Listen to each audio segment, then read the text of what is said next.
안녕하세요. 반갑습니다. 와운의 최용동 파트너입니다. 반갑습니다. 자, 오늘은 일론 머스크에 대한 이야기를 좀 해봐야 될 것 같아요. 그리고 전반적인 2차전지, 그리고 2차전지를 넘어서서 자율주행과 관련된 스토리들이 지금 시장에서 완성도가 상당히 좀 높게 진행이 되고 있는 상황들이기 때문에 과연 오늘 테슬라의 실적 발표, 그러니까 우리나라 시간은 새벽이죠. 네, 우리나라 시간으로 오늘 새벽에 발표를 했었던 테슬라의 실적과 더불어서 머스크의 실적 컨퍼런스 콜을 통해 가지고 시장의 반전 트리거를 일으켰다라고 정리를 해볼 수가 있을 것 같습니다.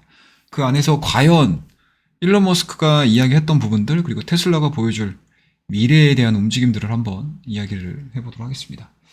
일단 테슬라가 실적 발표하고 나서 시간의 거래에서 11% 굉장히 좀 크게 급등을 하는 모습들이었고요. 이러한 모습들이 국내 증시에도 오롯이 반영이 된 하루였다라고 보시면 좋을 것 같습니다. 그동안에 엄청나게 실적과 관련해가지고 부담감을 좀 느끼기 시작을 했었던 2차전지와 더불어서 반도체 관련 종목군들도 생각보다 4월달 들어서 조정세가 상당히 깊었었는데, 뭐 오늘 하루 만에 움직임들로 그 분위기를 180도 반전을 뭐 시켰다라는 거는 뭐 어느 누구도 부정할 수 없는 사실이지 않았나라는 생각이 좀 들고요. 그렇더라고 되면 일론 머스크의 이 실적 컨퍼런스 콜에서 이 정도의 파급력 있는 이야기들을 한 거야? 라고 할 정도의 발언들이 있었는지 한번 체크를 해보도록 하겠습니다. 이게 지금 실적 컨퍼런스 콜에서 나왔던 내용들을 정리를 한 기사의 헤드인데요. 내년 초에 신차를 생산을 하겠다라는 내용하고 자율주행 믿어라! 뭐 이런 내용입니다. 그래서 저도 오늘 이 컨텐츠의 제목을 머스크 자율주행 믿어라! 뭐라고 해가지고 약간 좀 카피를 좀 해왔습니다. 뭐 어그로성 제목은 아닌 것 같고요. 혹시라도 좀 불편하게 좀 느끼셨다면 뭐 양해의 말씀 좀 드리도록 하겠습니다. 일단은 머스크의 이 실적 컨퍼런스 콜에서 나왔던 내용들을 보게 되면 일단은 올해 말이나 내년 초에 신모델이 출시될 것이다 라는 이야기를 했어요. 그러니까 이게 지금 테슬라가 가장 문제였었던 것들이 뭐냐면 현재 지금 전기차에 대한 라인업이 한 6년에서 7년 정도 걸렸었거든요. 그러니까 굉장히 노후화된 모델이에요. 그렇기 때문에 어떻게 보면 이제 페이스리프트만을 통해 가지고 계속 울거먹었던, 그러니까 사이버트럭을 제외시키고 계속 울거먹었던 모델들이었는데 시장에서도 이 부분에 대해서도 굉장히 조금 우려했던 부분들이었죠. 그러니까 너무 오래된 올드한 모델들이다. 언제 도대체 신차 모델을 출시할 거냐. 이런 얘기들을 했었는데, 그러니까 이 부분들을 지금 일론 머스크가 이번 실적 컨퍼런스를 통해서 발표를 한 거죠. 뭐 그에 따라서 어느 정도는 시장에서는 뭐 기대감들을 좀 가질 수 있는 내용들이지 않았나라는 생각이 좀 있고요. 그와 더불어서 이 가장 중요한 것들은 이 차세대 모델 같은 경우 이제 기존 라인에서 생산을 하겠다라고 얘기를 했습니다. 새로운 공장이 필요하지 않다라는 얘기죠. 그러니까 일각에서는 이 차세대 기가팩토리의 완성이 늦어지면서 시장에서 이제 성장성에 대해서 의구심을 품었었는데 이 부분들은 이제 기존 생산 라인을 통해 가지고 신모델을 출시를 하겠다라는 이야기들을 한 상황들이기 때문에 진짜 어떻게 보면은 이제 일거양득이죠.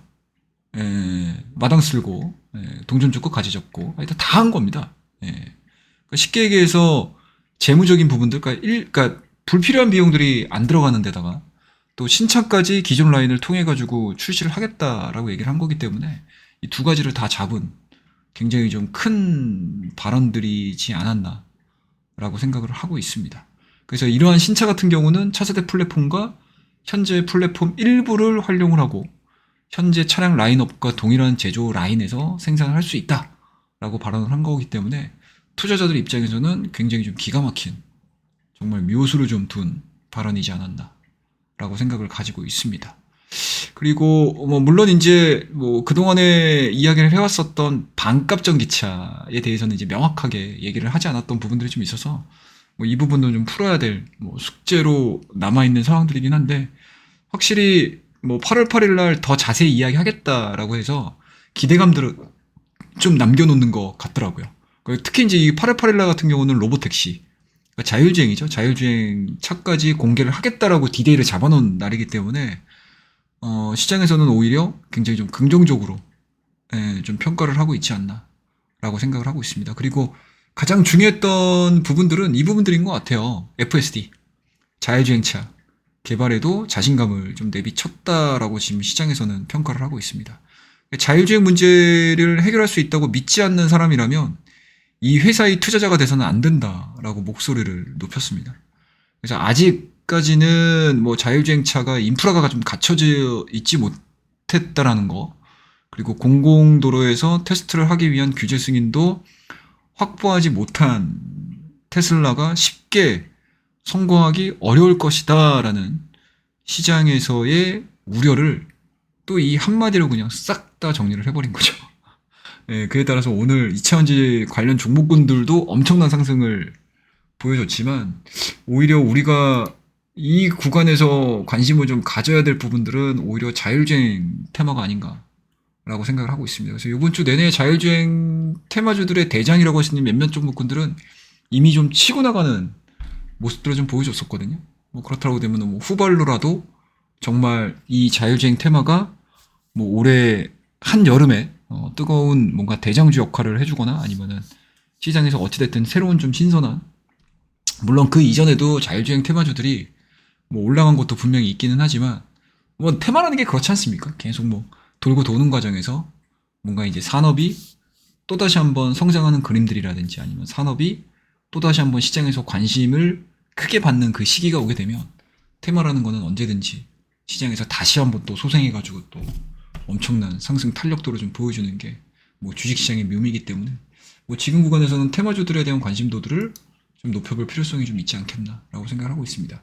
그래서 관련 종목군들에 대한 움직임들을 하나하나씩 좀 체크를 해보도록 할 텐데, 일단은 뭐 대표적인 종목은 이 화면에 보이시지 LG이노텍입니다.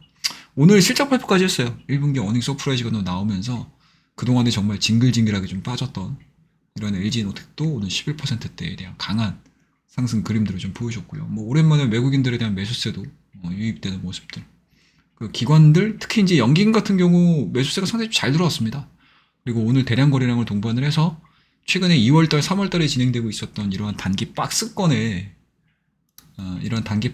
대한 상당 부분까지 한 번에 올라온 상황들이기 때문에 조금 더 시장이 좀 안정화가 되고 주가에 대한 탄력도, 그러니까 시장에 대한 안정 탄력도가 조금 더 증가가 이루어진다고 하게 되면, 오히려 많이 올라갔던 종목군들 대비해서 뭐 이런 종목군들이 뭐 조금 더 탄력을 좀 이어갈 수 있지 않겠나라고 생각을 하고요.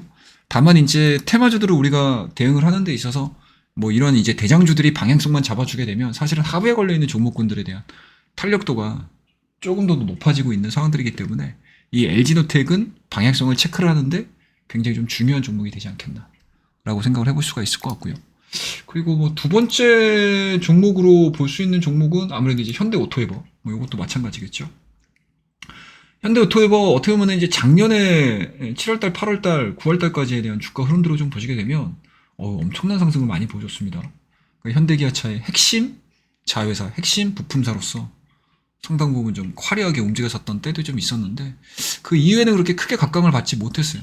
근데 이제 오늘자 같은 경우 동 종목도 한 40만 주 정도 매수세가 좀 유입이 되면서, 거래량이 발생이 되면서 외국인들에 대한 매수세 좀 들어갔고요.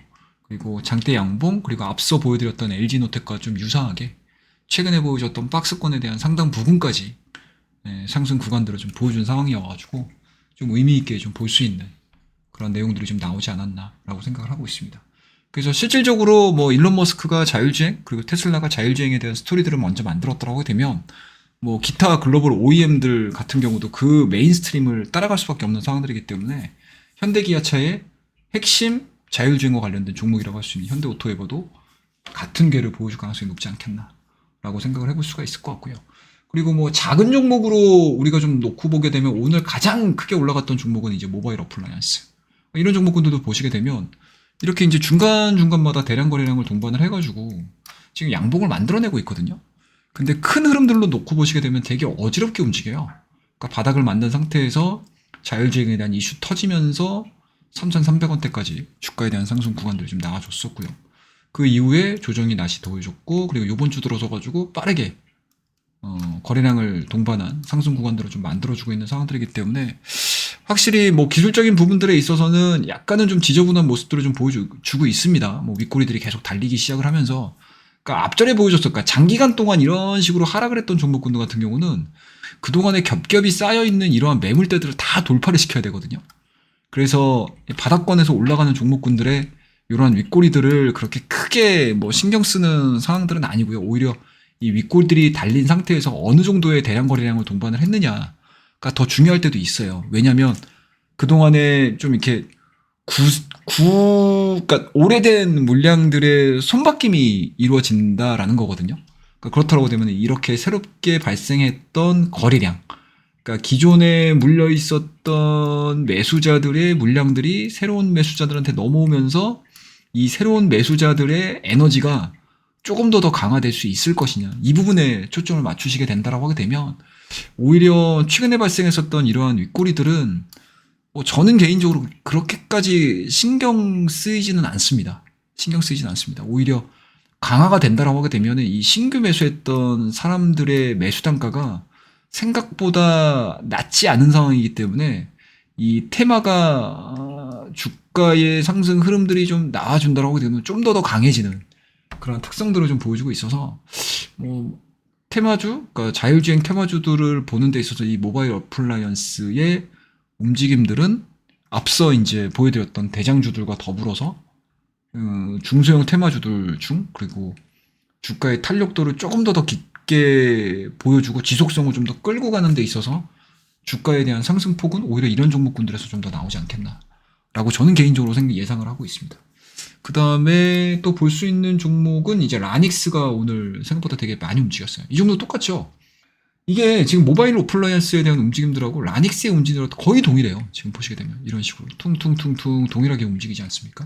그러니까 이게 많이 밀렸다는 얘기예요. 그러니까 많이 밀린 만큼 올라갈 때마다 이렇게 윗꼬리들을 계속 형성하면서 갈 거예요. 그렇다고 해도 최근에 지금 하루, 이틀, 3일, 4일, 5일에 걸쳐가지고 이때는 이제 주가가 눌려가지고 밑꼬리가 달린 거니까 이거는 빼더라도 지금 5거래일 동안의 윗꼬리들을 보시게 되면 어마어마하거든요. 그리고 어마어마하게 달린 상태에서 신규 매수자들이 엄청나게 많이 붙은 상황이에요. 그렇다고 되면 안정적으로 매매를 하시려고 하시는 분들 같은 경우는 사실은 보여주고 있는 이 윗꼬리들을 거의 다 돌파를 시키는 양봉들을 확인을 하고 매매를 하시는 분들도 계실 거고, 그리고 제가 앞서서 설명드렸던 것처럼 장기간 동안 이어져 왔던 이러한 하락 추세가 돌파가 되는 새로운 테마주들 같은 경우는 이 윗꼬리들은 오히려 신규 매수로 해석을 하고 긍정적으로 해석을 하고 좀 공격적으로 접근을 하시는 분들도 계시겠죠. 이거는 투자 성향의 차이라고 저는 생각을 하고 있습니다. 이런 종목군들도 좀 있었고, 그 다음에 또 볼 수 있는 것들은 스마트 트레이더 시스템 이런 종목군들도 한번 볼 수 있는 종목이지 않겠나라는 생각이 좀 들고요. 그리고 슈어소프트 테크 이런 종목군들도 마찬가지겠죠. 특히 이제 슈어소프트 테크 같은 경우는 자율주행을 하는 데 있어서 뭔가 이제 서브 산업으로 보실 수 있어요. 그러니까 자율주행은 어찌됐든지 간에 이 프로그램을 통해 가지고 뭔가 인식을 하고 사물을 인식을 하고 신호를 인식을 하고 도로를 인식을 하고 주변 상황들을 인식을 해가지고 가는 거잖아요. 그러면 이제 그 프로그램들의 검증을 하는 회사가 이 슈어소프트 테크거든요. 이런 종목군들도 동일하게 또 움직일 수 있어서 뭔가 조금 아이디어가 그냥 단순하게 하드웨어적인 접근의 자율주행을 넘어서가지고 나는 조금 더 자율주행에 대해서 산업적으로 접근을 하시는 분들 같은 경우는 이런 종목군들도 또 관심을 좀 가지시면서 좀 볼 수 있지 않겠느냐라고 생각을 하고 있습니다. 그래서 오늘 자율주행과 관련된 종목군들 중에서 대기업과 연관되어 있는 대장주들 한 2종목 정도 봤고, 그리고 우리가 흔히 주변에서 볼 수 있는 테마주의 대장 종목들 한 2종목 정도 봤고요. 그리고 서브적인 움직임에서 또 수혜를 받을 수 있는 자율주행에서 좀 숨어 있었던, 그리고 상장한 이후에 좀 잊혀졌었던 종목이라고 할 수 있는 슈어소프트 테크까지 한 번씩 차트를 통해 가지고 현재 지금 위치들을 체크를 했기 때문에 아마 자율주행을 조금 더 공부를 하시려고 하시는 분들 같은 경우는 제가 오늘 보여드렸던 내용들과 플러스 알파를 하시게 되면 어느 정도 트레이딩 하시는데, 매매를 하시는 데는 좀 어려움은 없지 않을까라고 생각을 하고 있습니다. 그래서 오늘 말씀드렸던 내용들 전반적인 좀 약간은 어떻게 보면은 딥하게 들어간다라는 개념보다는 전체적으로 트레이딩의 흐름들을 좀 따라가자라는 의미에서 오늘 컨텐츠를 만들었으니까요. 흘려 들으시면서 나만의 매매법을 찾아가는데 좀 도움이 되셨으면 좋겠다라는 의미로 오늘 방송, 오늘 콘텐츠는 이 정도로 마무리하도록 하겠습니다. 오늘 내용도 좋으셨다면 구독과 좋아요, 알림까지 부탁드리도록 하겠습니다. 자, 그러면 다음에는 더 좋은 콘텐츠를 가지고, 더 좋은 소식들을 가지고 인사드리도록 하겠습니다. 감사합니다.